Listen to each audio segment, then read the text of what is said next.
Hey team, welcome back to another episode of the Intentional Agribusiness Leader podcast. This is Mark, and today I am on with Tanner and Rusty from Warner Seeds. Guys, thanks for taking the time to be on here with me.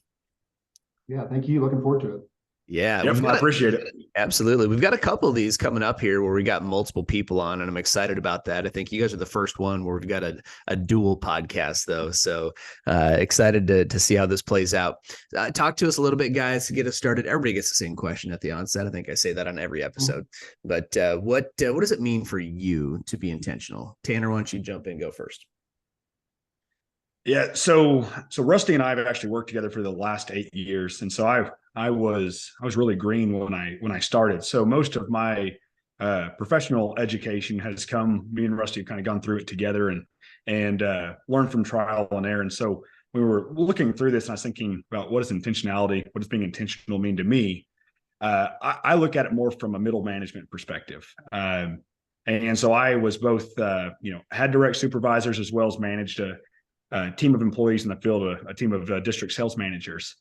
And I look at it and I say, when I wake up in the morning, what am I going to do to make sure I'm furthering the goals and achieving the goals set in front of me by leadership? And how do I communicate that downstream to the guys that are reporting to me?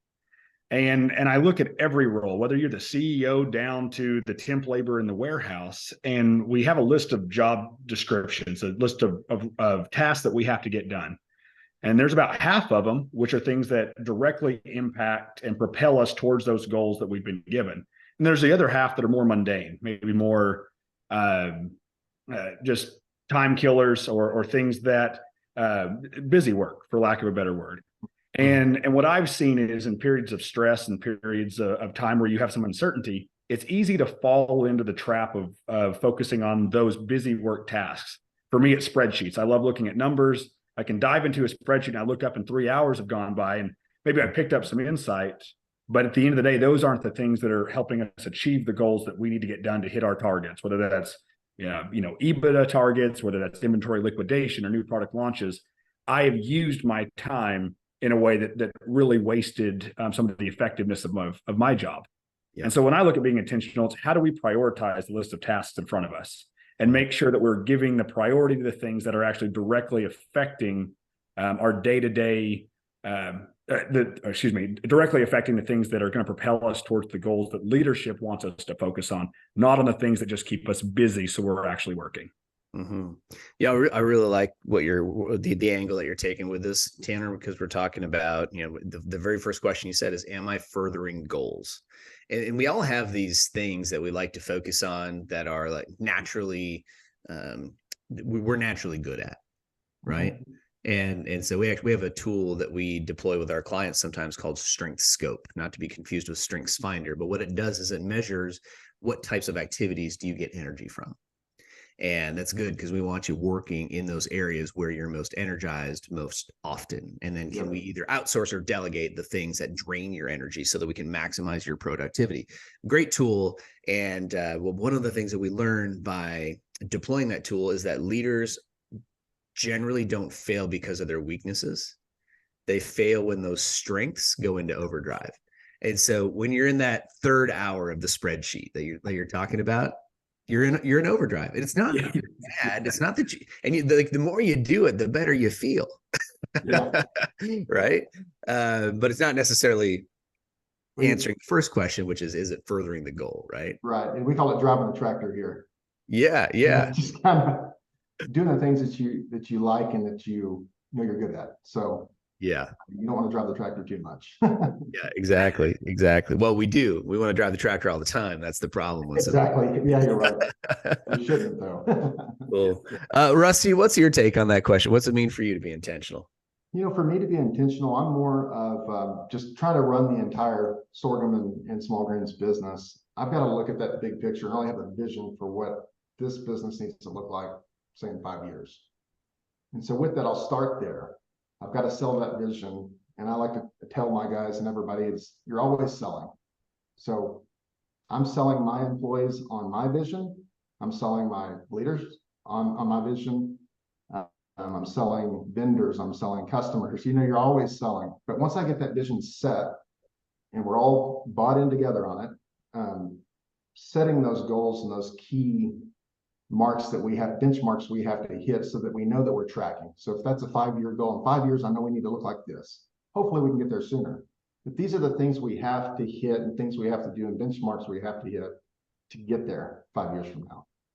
And so to be intentional is, I'm really selective. Trust is the big thing with me. Tanner, we'll talk about this later. You have to hire people. I set the vision, keep the focus on the vision, and I have to have people in key departments that I trust to make decisions away from me.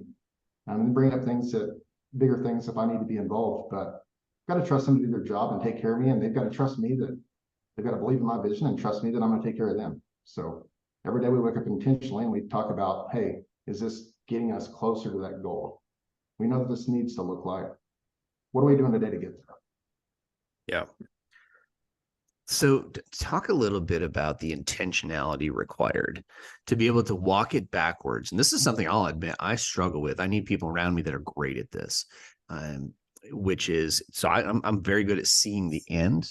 I love you started out with that, like seeing the end in mind, right? We got to keep reminding people intentionally, hey, this is where we're going. This is where we're going. This is the goal. Because it's very easy in the heat of the busy seasons to lose sight of where we're going. And at the same point, walking it backwards, saying, hey, these are the key benchmarks, man. Like, how do you do that? Do you have any tips or ideas for people that maybe like me who struggle to figure out, okay, what are the little things between here and there? I'm a good big picture guy. I'm not very good small picture guy. For me, and I lean on Tanner, he's really good at this, talking about spreadsheets and things. Once we set that goal as a team, we'll sit down, all the key players. Okay, we know we need to get here. We know we can get here. It's got to be achievable too, right? You can't just put this lofty thing out there that nobody really believes in. You've got to have that buy-in. Once you get that, you've got to set revenue numbers behind it. In our case, you got to kind of have an idea of what you want that plant to look like, how many employees you want to have, and kind of what that is, and break that down into the really tiny details. How many customers does that require? How much per customer? In 5 years, we think their potential is this. How do we get there? Then back that off. But as far down to customers, products, margins, just you really got to get in the details and track that as you go. Now, as we go down the line, we know that we have this thing that we're shooting for. This is the vision we're shooting for. This road may go like this, it's not going to be a straight line, but we're going to have a really good idea. Hey, if we're year 2 and we're off by millions of dollars, we need to have a hard reset and see what's going on here. Yeah. I lean on my guys to help me put together the details of where that is, because if they're the ones helping me come up with those ways to get there, they're more bought in. It's their idea versus me just telling them what to do. So, and they may know better than me because, they've got more experience than I do day in and day out. Right. In respective department. So. Yep. I concur, man. And I think it's really important to delegate someone. Just interviewing somebody yesterday where we talked about how do we create buy-in into ideas from an intentional standpoint. And if you're driving this information always top down saying, hey, this is the way, just trust me. Well, man, as soon as you're off on one step, you lose the momentum of the whole group, and water coolers start, conversations start to creep up and people start to question your leadership. So I think it's really important to pull in a lot of that information on what are some of those details. How do we back this problem out from with the end in mind? And that's a really, really good point. So, guys, let's talk about some of that trust as it pertains to, attracting and retaining key talent. I think this is something you guys seem to know something about. What's really important to you guys as it pertains to growing the team, attracting the right team, retaining the people on that team from an intentional leadership standpoint. Yep. Rusty, why don't you start on this one and I'll follow up.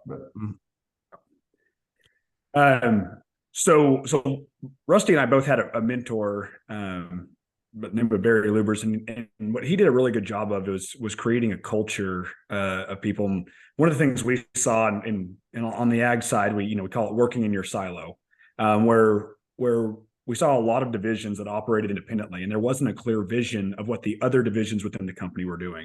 Being on the sales side, once we started kind of breaking down some of those silos, we still had to work independently, but we wanted windows to be able to see in what are the pain points of the other divisions within that company, and started having more interaction between the groups. because supply chain is a pretty thankless job. And so there's a natural friction that happens between the sales team and supply chain. And once we started having those windows to look in and identifying the leaders within the other divisions, we started seeing a culture created where we were each trying to assist each other in pain points. And that's something that we really tried to take with us everywhere we've gone is how do we make sure each individual branch sees the intention and the goals that are in front of us.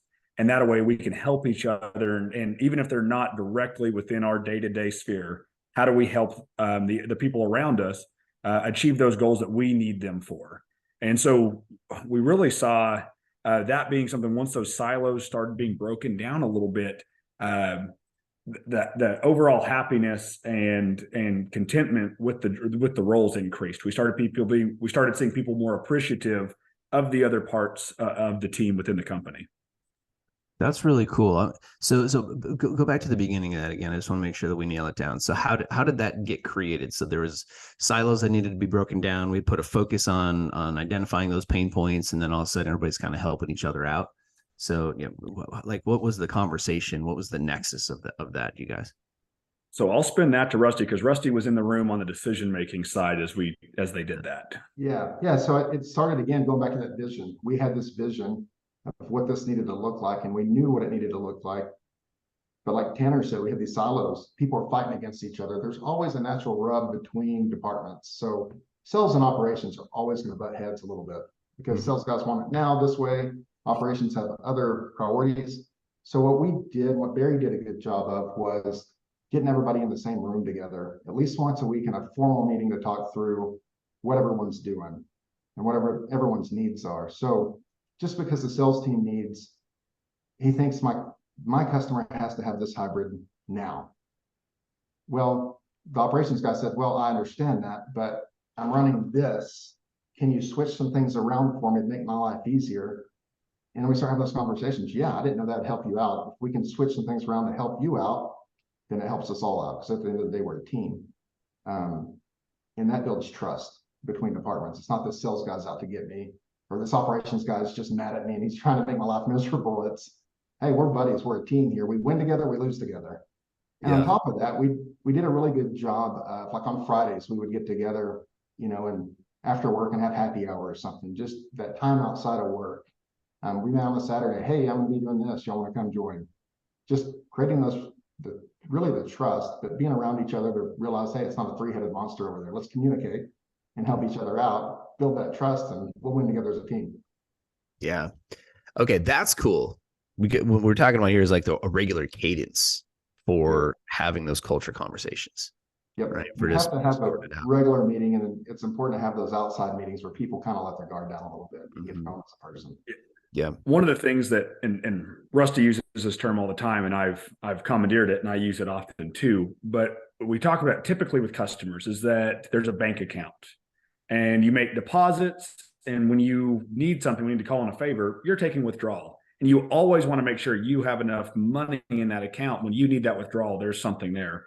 And really that translates within the company as well. When we were able to form these relationships and we were in a bind, even though it wasn't the best thing for finance or the supply chain side, we could call and say, hey, listen, I've tried to do everything that you needed. We've done these things to make things easier, larger runs, bigger orders, whatever it may be. Today, I need you to do something that's going to annoy you, but I need to take a withdrawal. I need a withdrawal out of my bank account, and I need you to take care of this one customer for me, please. And it was amazing that in the beginning, they wouldn't do it. But by the end of this, with these relationships formed and they see why we need it, all of a sudden they'd say, yep, give me 3 hours. I'll move something around and we'll get this done for you. So even though it wasn't the most efficient, because we did our due diligence to be as intentional as we could with our plan, they knew there's going to be some variance, and then they were more willing to help. And overall, it just created a much better culture all the way around. That's really cool. And that's such a great example. And I love that you guys actually know how it happened. Right. Because that means that you could repeat that within the new culture or within another culture, or, like that's something that people could copy and paste, into their organization. What I see a lot of our clients really struggle with is maybe they start out well-intended with some of these meetings, but then those intentions are poorly executed. right? I call it well intended, poorly executed.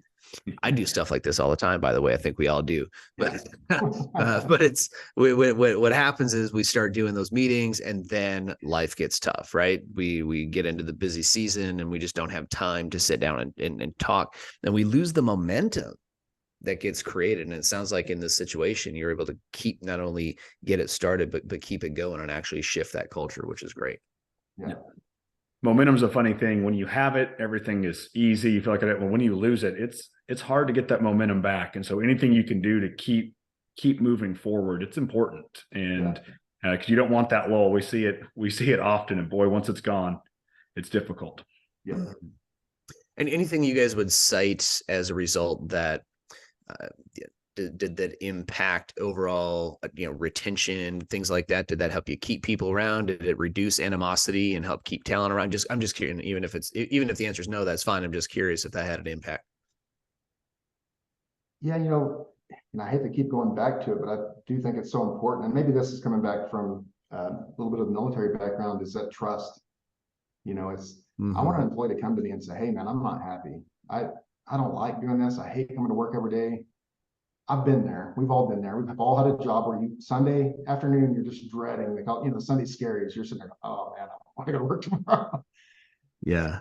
Some of the things we can do is if we have those relationships and we know those guys on a personal level, and this goes all the way down. I mean, obviously we can't sit down with every employee in the company, but if I've got those relationships with my key managers and they have that relationship with their guys, they should see these things coming. And we've done it a lot. We've put guys in roles where we thought, man, this guy would be great in that role. And they're absolutely miserable. That they'd be great if they liked it and wanted to do it, but they've got the talent. But if they don't like it, they're not going to do a good job at it. And that goes for anything that any of us do. And so what we've tried to do is cater it's kind of like catering the team to the game plan to the team. You'll see a lot of successful football coaches go, all right, this is what I want to run, but this is the personnel I have. I need to adjust my game plan to maximize the strength of my teams. So if you can get those guys kind of redirected, you go, hey, what do you think about this? What do you think about that? Because I know it's a guy I can trust. I know it's a guy that's going to work hard. I can need to keep him plugged in somewhere, but it may not be where I think he needs to be plugged in. It may be somewhere else. Let him try that for a while. But we want to keep that individual happy and with us and trusting us that we're going to take care of them and are looking out for the best for them and their families. So for me, that's key. It's just adjusting the game plan to the players. Yeah, I have a good example of that. Actually, I was visiting with a friend of mine recently, and I'd been at a company for years, and we were having dinner, and I asked him how things were going, and he said, "I'm done. I'm just tired. I'm done." I said, "What happened?" And turns out they'd had a little go-to-market change. They had and it had some leadership turnover. And what he said to me was really unique, and it really struck me as something I wanted to hold on to. He said, all those years, the vision and the goals we had in front of us, I understood it, and I was all in. And so those unpaid hours made sense to me. But today, the direction we're going now and the new people in charge, I don't see it anymore. And those unpaid hours, they're tough. I don't enjoy it. I'm not having fun. And I no longer see what the future is. It's time for me to go.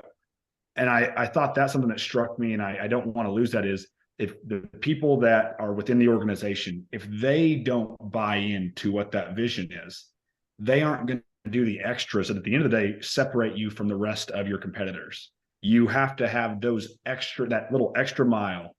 And it should be something they want to do, not something the employees are forced to do. And something that I want to make sure I never lose that, because I know how true it is even for me when I reflect internally. Yeah. Do you guys have any, Rusty, any particular process for getting that buy-in, especially to the bigger vision, right? We talked about contributing ideas to the smaller day-to-day things that support that big vision. But, what if the vision is just, somebody looks at that and says, I think you're batshit crazy. That's not going to, that happens too, right? So yeah. What's your take on that? Well, it's got to be a true buy-in. So you've got to give it time. And unfortunately, I think in today's world, there's so much instant gratification out there that we've lost a lot of patience. And so I've got to be able to sit with that employee that says, no, you're crazy. this isn't going to work. And ask them, well, what do you think? What do you see different? What should we do different with your experience that might work better than what I'm saying? And listen to them. They may have a better idea than I do. But at the end of the day, I think we can agree to disagree on a few things, but as long as we're bought in on a general direction, you can keep them engaged and keep them going. But a lot of it, like going back to what I said, is we kind of need, if I have the vision, I sell this vision to them, and it's not gonna be easy. It's not an easy vision, but it's not something that's so far out of whack that they're gonna go, whoa, it's unattainable, and they just quit. The key is to have those guys be a part of that decision making. How do we get there? Operations leader, how do we get there? You're the expert in this plant. You know it way better than I do. What are your ideas? Here's where we need to go. Tell me how we're going to get there. And then it becomes their idea. And then they go, okay, but I'm bought into this idea now because I got to make it work. I said it would work. So it's kind of putting that back on them in some cases, I think. Yeah. No, I love that idea, right? I mean, I think you think if we look at a macro, some macro examples, a couple of those in the history of our country would be, Kennedy saying that we're going to the moon within the decade, right? We're going to put a man on the moon. And then you get government, you get private businesses, you get everybody, even like the general public, excited about it. Right. Yeah. And you get everybody pulling in the same direction. Same with the Manhattan Project, which obviously, end result, terrible thing. But that was, it was at such a time where that made sense. And you had government and private business and science and everybody in general, the general public all bought in, move in the same direction. And so sometimes a vision has got to be cast, right? The leader's got to be intentional enough and bold enough to say, this is where we're going. Right. I'm telling my team, listen, 1 million people are going to be impacted by this. 1 million people, 1 million leaders learning to lead their life with intention. That's our job. Empower 1 million leaders with the tools to lead their life with intention. That's the job. That's the not just the goal of this podcast. That's the goal. That's the big thing, right? And I don't know how long it's going to take there. I don't know all the steps, but it's got to be inspiring enough and big enough to get to encompass everybody else's vision on my team as well, right? Because I need John, I need Ani, I need Zach, I need everybody all pulling in the same direction. And whatever it is they want to accomplish, you want to make money, you want to build your own speaking brand on our platform, great. This is the goal. This is where we're going. Everything's got to serve that. What's your part? So love where you're going with that. Obviously that, and the other thing that you mentioned in there, Rusty, I don't know if you labeled it this, but it really takes time to sit down and listen. So if they're not buying in, you need to back it up and just sit down and listen. That takes time. That takes energy. That impedes on other things that maybe you're going to be, could be productive on, but because you now you don't have time to do other things. So what pro tips do you guys have for the audience? How do you keep your energy up? How do you keep yourself productive? What are your tips for the group today? I'll jump in on that because I actually was talking to a coworker of mine this past week, and he was telling me, man, I need to do this, but he was kind of had some issues, and I had to just kind of tell him, it's like, you do realize that Rusty is managing all the sorghum and small grain business, everything from supply chain to R&D. And so as long as I've worked with Rusty, I know that that military background, he's not as emotionally connected as us millennials are to each other. And so I had to tell him, sometimes you just got to go, if you're having issues, you need to go to your leader and say, hey, here are some concerns I have. Don't be afraid to go speak up. I think we're in that interim period where there's still people afraid if they go in there that squeaky wheel, that it's going to be looked as a negative. But instead, if you don't go talk to your supervisor, if you don't bring up the issues that you're seeing, oftentimes it's just something they missed because their focus is so spread thin over the other divisions and building that large goal. They're going to miss some small things. And so it's a two-way street in terms of communication, that the middle management and the people under them, they have to be willing to go up the chain with their info. It's not just a one-way street of information coming down. Cool. Yeah, that's funny is that great tips. You bet. We just had a situation like that. And we were going back and forth on some designs and things for bags or something. And I said, just not too big of a deal. Just use this and go on. Just use this black lettering and go on. And the guy came to me again. He goes, Rusty, I think we should do something different. I just don't like this. To me, in the big scheme of things, wasn't a huge deal, but to him, it was important. Mm-hmm. And he told me that about 2 or 3 times. He goes, well, maybe we should do this. So finally, I just told him, I said, look, this is obviously really important to you, and I trust you. You do it, design it however you want, and I'm good with it. And so that empowers him then to go, I've got to play on this, and he's trusting me, and just, if it's that important, then maybe I'm missing something, So you just got to have those people in place you trust, and give them the reins to do it. You bet. Well, leadership will be more upset that you didn't bring issues to their attention and something bad happens than they are by you coming and seeming a little bit needy. Now, there's balance within that, of course, but for the most part, there's some issue and you don't bring it up and it all goes to hell. There's going to be problems for all of us. So make that conversation go both directions.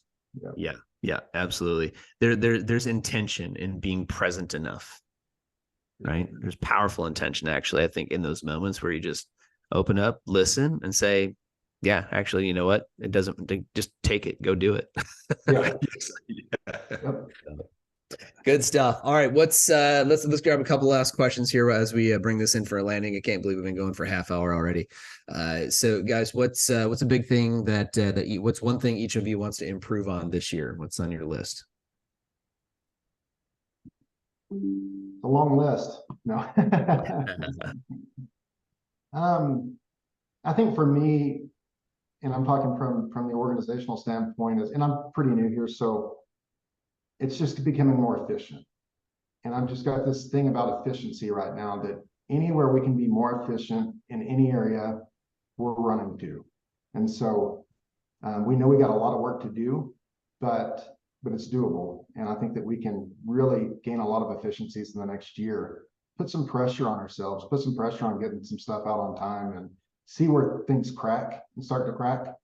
As we grow in that 5-year plan, we're going to need to be dialed in more and more every year.